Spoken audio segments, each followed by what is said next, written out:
안녕하세요. 저는 서초구에 살고 있는 30대 중반 여자입니다. 저는 나이에 비해 참 많은 일들을 겪은 것 같아요. 사고로 부모님도 잃고 남자한테 배신도 여러 번 당해봤어요. 그래도 열심히 살아보려고 혼자 아등바등거리며 버티고 있어요. 배신을 여러 번 당해봐서 나름 사람 보는 눈이 괜찮아진 줄 알았는데 꼭 그런 것만은 아니더라고요. 사람 보는 눈은 여전했어요. 그런 사람들만 골라잡는 게 재주인가 싶기도 하고요. 그래도 저는 두 남자 덕분에 세상엔 믿을 사람 한 명 없다는 걸 깨닫게 되었습니다. 할 말이 정말 많은데 마땅히 털어놓을 곳이 없어서 이곳에라도 익명의 힘을 빌려 제 이야기를 해보려고 합니다. 저는 고등학생 때 트럭이 부모님 차를 덮치는 바람에 차가 전복되어 한순간에 부모님을 두 분 다 잃게 되었어요. 부모님 차를 덮친 상대는 면허가 취소될 정도로 음주를 한 상태였어요. 그 상황에서 제가 할 수 있는 일은 아무것도 없었어요. 그저 흰 천을 덮고 누워있는 부모님을 보며 장난치지 말라고 제발 눈 떠보라며 하염없이 우는 것. 저는 그거밖에 할 수 없었습니다. 부모님 장례를 마치고 집으로 돌아와 텅 빈 집을 쳐다보았어요. 아무도 없다는 걸 알면서도 괜히 부모님을 불러보았어요. 역시나 제게 돌아오는 답변은 없었습니다. 더 이상 대답해줄 사람이 없다는 걸 믿고 싶지 않았어요. 저는 학업에도 손을 놓고 한동안 멍한 상태로 지냈습니다. 선생님은 그런 저를 보며 안타깝다는 표정을 하고 계셨어요. 지우야, 이제 그만 슬퍼하고 다시 공부해야지. 너 대학교 가고 싶어 했잖아. 선생님이 도와줄게. 선생님, 저는 이제 공부하고 싶지 않아요. 아무리 성적이 좋아도 제게 칭찬해줄 사람이 더 이상 여기에 없어요. 부모님이 이런 모습 보시면 얼마나 속상해 하시겠어. 다시 부모님 만났을 때 혼자서도 이렇게 열심히 잘 살았다고 전해줘야지.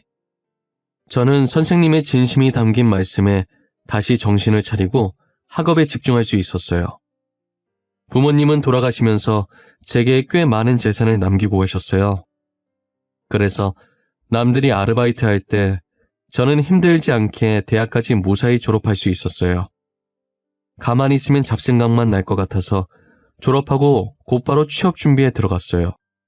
다행히 제 성적이 좋았어서 꽤나 높은 연봉을 주는 곳에 단번에 취직했습니다. 아르바이트를 해본 경험이 없어서 그런지 회사 다니면서 상사한테 욕도 많이 먹고 분위기 자체도 되게 삭막했어요. 한 번은 동기들이 시기 질투를 하면서 뒤에서 제 험담을 하는 것도 여러 번 들었고요. 저는 회사 분위기에 적응을 못하고 혼자 다니게 되었어요. 너무 힘들어서 그만둘까 생각하고 있었는데 대리님이 나타나서 이것저것 도와주시더라고요. 지우씨, 표정이 왜 그래요? 일이 잘 안 풀려요? 아니면 부장님한테 혼났나? 아니에요. 그냥 제 자신이 왜 이러나 싶어서요. 이런 일도 제대로 못하는데 앞으로 어떻게 해야 하나 싶고. 난 또 뭐라고? 원래 입사 초반엔 다 힘들죠. 처음부터 잘하는 사람이 어디 있어요. 그렇긴 한데 제가 동기들보다 많이 뒤처지는 느낌이라서요. 열심히 해도 안 되니까 너무 답답해요. 앞으로 힘든 일 있으면 제가 지우씨 옆에서 열심히 도와드릴게요. 그러니까 쓸데없는 걱정은 하지 말고 같이 잘해봐요. 대리님은 나이가 저보다 3살 많았어요. 회사 일로 힘들 때 몰래 도와주고 조언도 아낌없이 해주셨어요. 저는 그렇게 대리님과 가깝게 지내기 시작했습니다. 대리님이 회사 생활로 힘들어하던 제게 먼저 손을 내밀어주고 자기 일처럼 도와주니까 자연스럽게 개인적인 감정으로 점점 마음이 가는 게 아니겠어요. 회식 날이 되자 대리님은 제게 술 안 마시고 싶으면 안 마셔도 된다고 하며 제 옆에 앉아 물과 휴지 등등 이것저것 챙겨주셨어요. 직원들은 그런 모습들을 보고 저희에게 짓궂게 장난을 치기 시작했어요. 대리님, 지금 뭐 하시는 거예요? 저희는 한 번도 챙겨주신 적 없으시잖아요. 맞아요. 요즘 계속 지우 씨 옆에만 계시던데 설마 아니죠? 둘이 저희 몰래 뭐 있는 거 아니죠? 에이, 아니에요. 저희 아무것도 없어요. 그냥 제가 힘들어해서 대리님이 도와주시는 것뿐이에요. 있긴 뭐가 있다는 거야. 신입사원이 힘들면 도와주는 게 선배의 기본 매너지. 너네도 나를 좀 보고 배워. 힘들어하는 신입들 챙겨주라고. 대리님은 직원들 장난에 젠틀하게 답해주셨습니다. 회식 때 어색한 분위기엔 게임만 한 게 없다며 게임을 시작했는데요. 평소 저는 게임을 잘 못해서 어김없이 벌칙에 걸리게 되었어요. 제가 술을 마시려고 술잔을 드는데 대리님이 잔을 뺏어 들고 흑기사를 자청했어요. 직원들은 그 모습을 보고 환호를 보내며 소원을 들어줘야 한다고 난리였습니다. 지금 당장 소원이 없는데 이거 혹시 나중에 쓰면 안 되는 건가요? 에이, 대리님 안 돼요. 그 소원권은 오늘 하루 동안만 유효한 거라고요. 지금 빨리 쓰셔야 돼요. 오늘이 지나면 못 써요. 오늘 안에만 쓰면 되는 거죠? 12시 전까지만 쓰면 되는 거잖아. 근데 꼭 이 자리에서 써야 하는 거예요? 밖에서 따로 쓰면 안 되나? 대리님 말에 직원들이 어디서 쓰려고 하냐고 또 한바탕 난리가 났어요. 집 가는 길이 대리님과 제가 같은 방향이라 둘이서 길을 걷고 있었어요. 대리님은 아무 말 없이 걷고 있다가 대뜸 시계를 보더니 아직 12시가 안 지났다며 지금 소원권 써도 되는지 물어봤어요. 제가 그러라고 하자 질문 2개만 하겠다고 하시더라고요.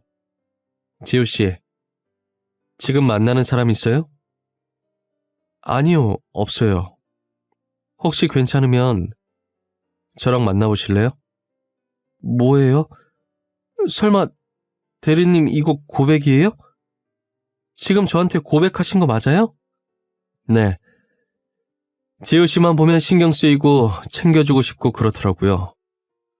그냥 동료라서 그런 건가 했는데 아니었어요. 저 지우씨 진짜 좋아해요. 그렇게 대리님과 저는 좋은 감정으로 만나게 되었어요. 근데 문제는 먼저 남친이 제게 비밀 연애를 하자고 제안하면서부터 시작되었어요.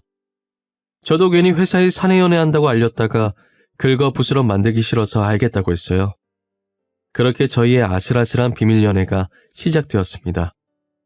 사귀는 동안 남친은 돌아가신 저희 부모님의 빈자리를 열심히 메꿔주려고 노력하셨어요.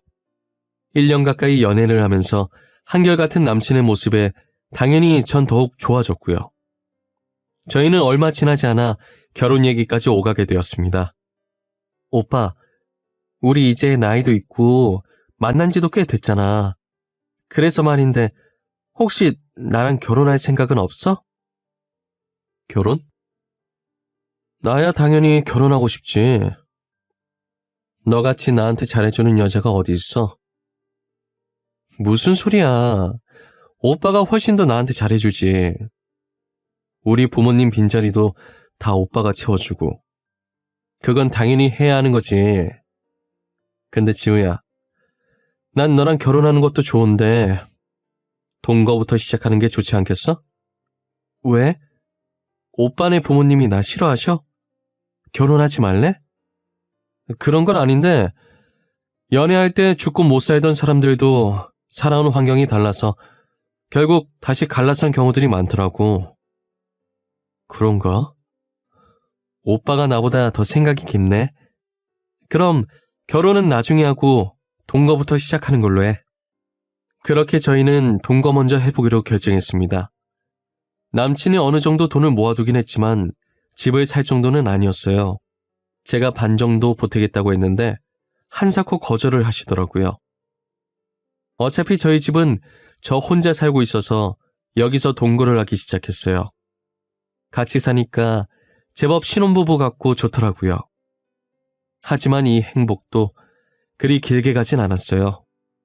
동거한 지 3개월 정도 됐을 때쯤 남친이 서서히 데이트도 미루고 약속이 잡혔다며 집에 늦게 들어오기 일쑤였어요. 지우야, 오늘 회사 사람들이랑 의논할 게 있어서 내가 조금 늦을 것 같아. 우리 데이트는 오늘 말고 내일 하는 게 어떨까?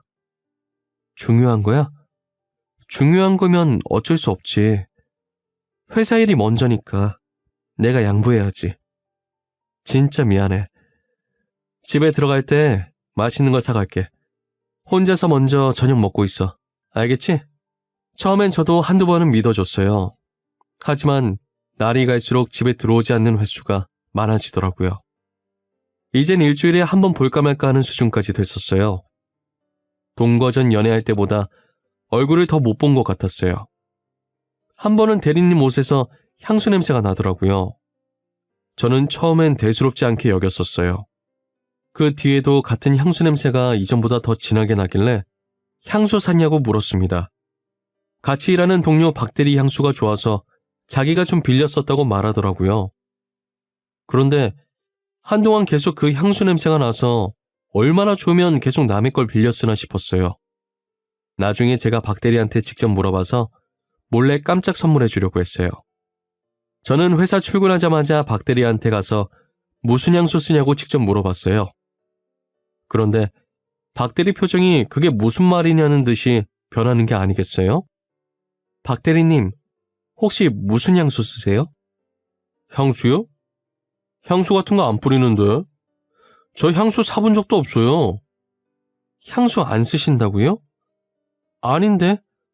분명히 대리님 향수라고 했는데. 도대체 누가요? 저 향수 써본 적도 사본 적도 없어요. 지우 씨가 잘못 들으신 것 같은데. 분명 남친은 박대리 향수라고 했는데 저는 지금 이게 무슨 상황인가 싶었습니다. 남친이 왜 거짓말을 했을까 하는 의문에 집에 가서 물어봐야겠다고 생각했어요. 그러던 찰나에 탕비실에서 신주임과 마주쳤어요. 신주임한테서 남친이 빌려서 뿌렸다던 향수와 같은 냄새가 나더라고요. 그때부터 쎄한 느낌이 저를 감쌌습니다. 저는 신주임과 대리님의 관계를 의심하기 시작했어요. 평소 향수에 관심이 많던 저는 퇴근 후 곧장 백화점에 들렀어요. 백화점에 있는 모든 매장을 방문하여 그 향수를 찾아내는데 성공했습니다. 그리고 남친이 집에 들어왔을 때 제가 사들고 온 향수를 보여줬어요. 갑자기 웬 향수야? 집에 자기 향수 많잖아. 설마 이거 자기가 놔주려고 산 거야? 이 냄새 익숙하지 않아? 오빠가 맨날 뿌리고 들어오던 향수잖아. 그렇네. 근데 자기야, 이 향수를 지금 왜 사온 거야? 아니, 오빠가 매일 박대리님 거 뿌리고 다니길래 남의 거 그만 뺏어 쓰라고 새로 하나 샀어. 제게 향수를 받은 대리님의 표정에서 당황하는 모습이 그대로 드러나더군요. 저는 아무렇지 않게 주방으로 가서 와인으로 분위기를 잡았습니다. 남친에게 와인을 왕창 마시게 해서 깊은 잠에 빠지게 만들었어요. 남친이 자고 있을 때 몰래 휴대폰 지문을 풀어서 먼저 카톡 대화 내용부터 봤어요. 제게 지난주에 친구 집에서 자고 온다고 했던 날 신주임이 아니라 서주임이랑 놀았더군요. 이번 주에도 약속이 있다며 못 들어올지도 모른다고 했었는데 그게 서주임과 호텔 예약해서 여행 가는 것이었어요. 모든 대화 내용을 제 휴대폰으로 옮겨놨어요. 당연히 제가 휴대폰을 사용했던 흔적도 깔끔히 없앴고요. 누가 업어가도 모를 정도로 자고 있는 남친의 자켓에서 차키를 꺼내 들고 나갔습니다. 남친 차에 가서 블랙박스 메모리칩을 빼서 새 거로 갈아 끼웠어요. 원래 들어있던 메모리칩을 들고 제 방에 있던 노트북에 꽂아 영상을 확인했습니다. 서주임이 1년도 넘게 남친 차를 타고 다녔더라고요.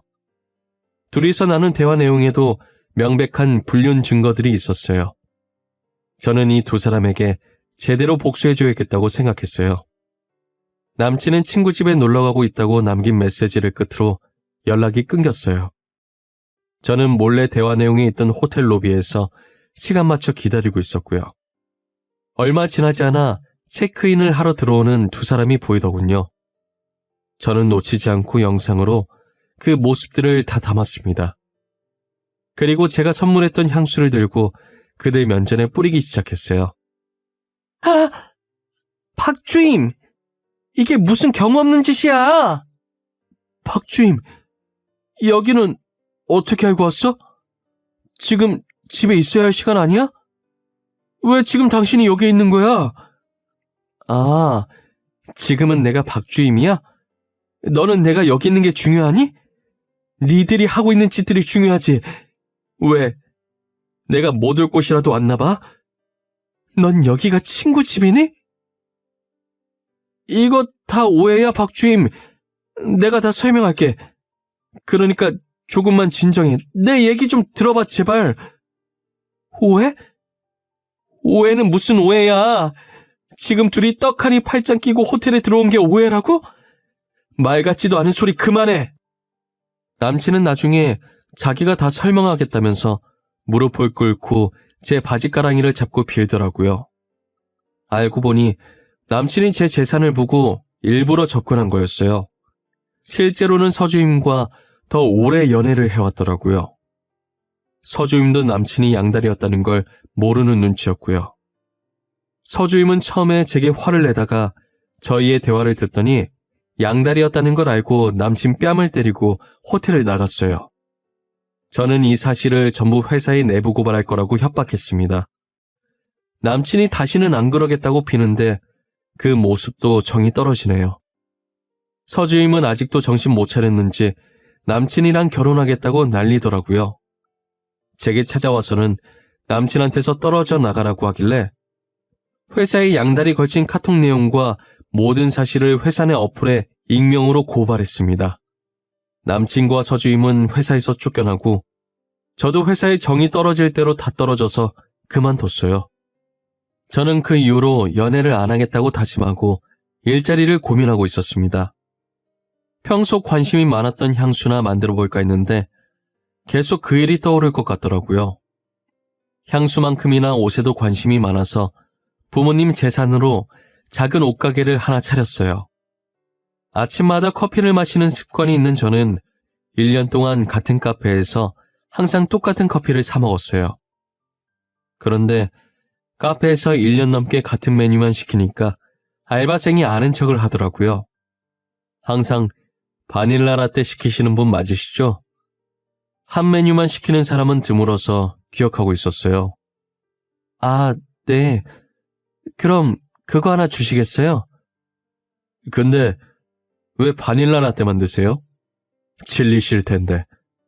다른 커피들도 맛있어요. 다음에 오시면 죄송한데 제가 조금 바빠가지고요. 지금 오픈 준비해야 해서 빨리 가봐야 하는데. 제가 차갑게 대답하는데도 뭐가 그렇게 좋은지 알바생은 싱글벙글 웃으면서 커피를 주더라고요. 처음엔 그런 알바생이 많이 부담스러웠습니다. 그러다 어리게 생긴 알바생이 쪽지로 저를 계속 지켜봤었다며 고백하는 게 아니겠어요? 연애 안 한 지도 오래됐고 그 일 있고 시간이 많이 흘러 이젠 저도 많이 무뎌진 것 같았어요. 그래서 카페 알바생과 한번 사귀어볼까 싶어서 만나게 되었습니다. 알바생인 줄만 알았던 남자가 알고 보니 저보다 나이가 많은 개인 카페 사장님이더라고요. 30살이 넘어가던 차에 둘 다 안정적으로 벌면서 연애하니 다시금 결혼이 하고 싶어졌어요. 지우야, 이제 너도 곧 30살이고 우리 조금이라도 젊을 때 결혼하는 게 어때? 결혼해서 아이 생기기 전에 둘이서 놀러 다니면서 추억도 좀 쌓고. 오빠, 나는 솔직히 오빠랑 당장 결혼하고 싶어. 그런데 오빠가 아직 모르는 게 있어. 뭔데? 내가 아직 모르는 것도 있었어? 사실 이걸 말할까 말까 수도 없이 고민했었는데 사실 전 남친이 양다리 걸쳐서 들켰었어. 난 오빠를 정말 믿고 싶지만 나한텐 아직 상처라서 쉽게 결정 못하겠어. 그런 일이 있었는지 몰랐어. 그런 건 나한테 말해도 돼. 내가 자기를 너무 부담스럽게 했나 보다. 내 말은 너무 신경 쓰지 마.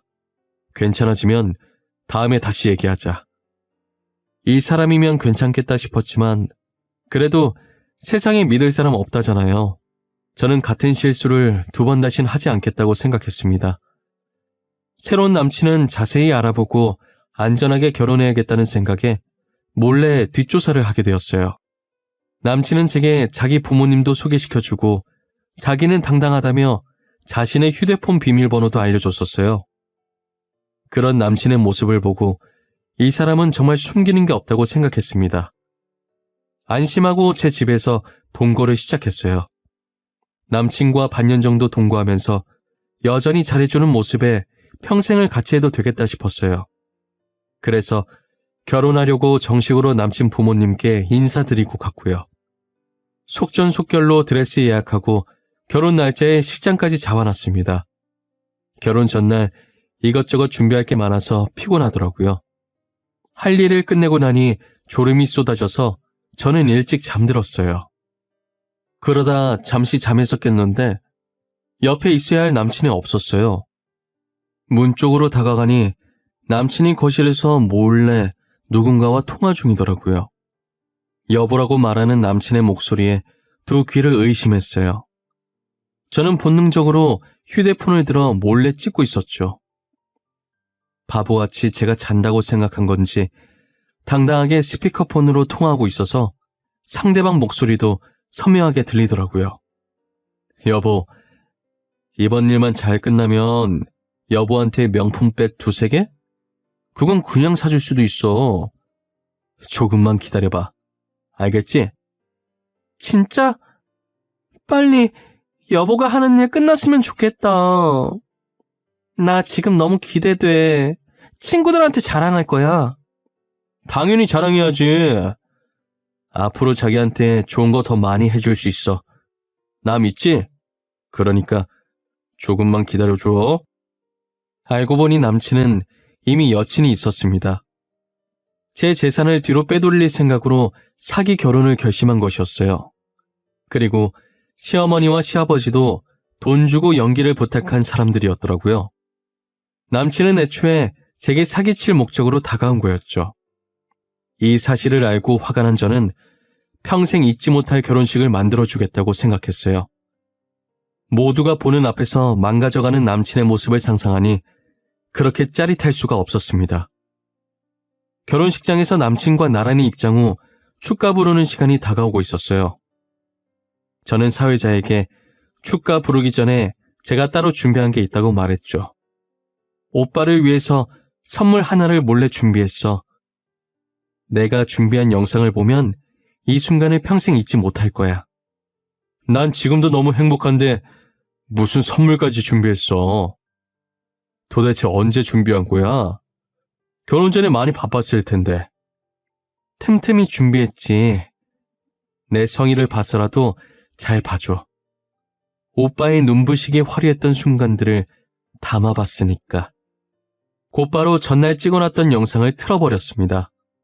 그 영상을 본 남친은 당황해하며 얼른 끄라며 소리치고 난리였어요. 남친은 끝까지 거짓으로 무장했더라고요. 하객들도 다 알바였고 그중 한 명이 영상을 보자마자 불륜 현장이라며 실시간으로 인터넷에 올렸어요.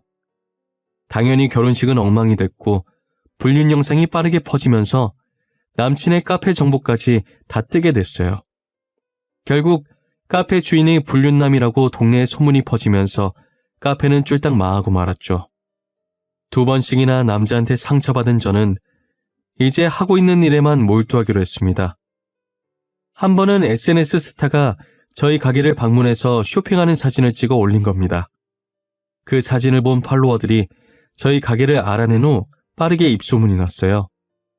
작은 옷가게에서 시작했던 제가 이제 인터넷 쇼핑몰까지 나아가 성공하게 되었습니다.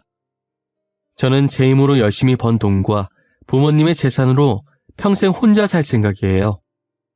그런데 제가 성공했다는 걸 알았는지 첫 번째 전 남친한테 잘 사냐고 연락이 왔었어요. 저와 이혼하고 그닥 잘 사는 것 같지 않더라고요. 지호야, 요즘 너네 가게 SNS에 많이 보이더라. 네 생각이 나서 연락해봤어. 잘 지내? 내 생각을 네가 왜 해?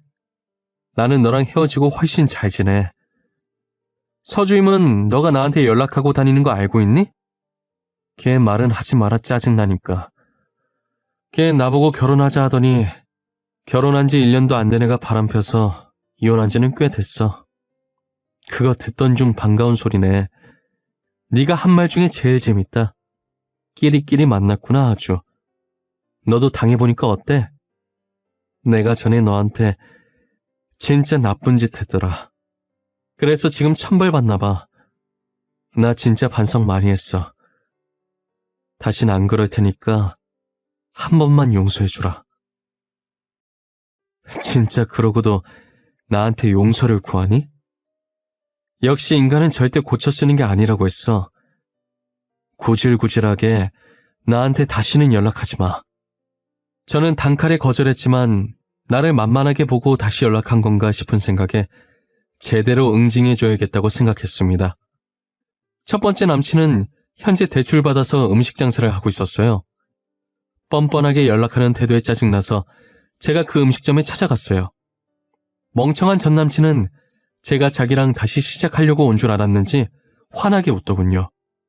그런 남친의 면전에 건물 계약서를 들이밀었어요. 지호야, 네가 여기는 어쩐 일로 왔어? 나 보러 여기까지 온 거야? 너 보러 온 거야. 이거 뭔지 알지? 여기 건물 계약서야. 방금 내가 이 건물 샀거든. 너가 이 건물을 샀다고? 나를 위해서 샀구나. 월세 많이 나가는 건 어떻게 알고?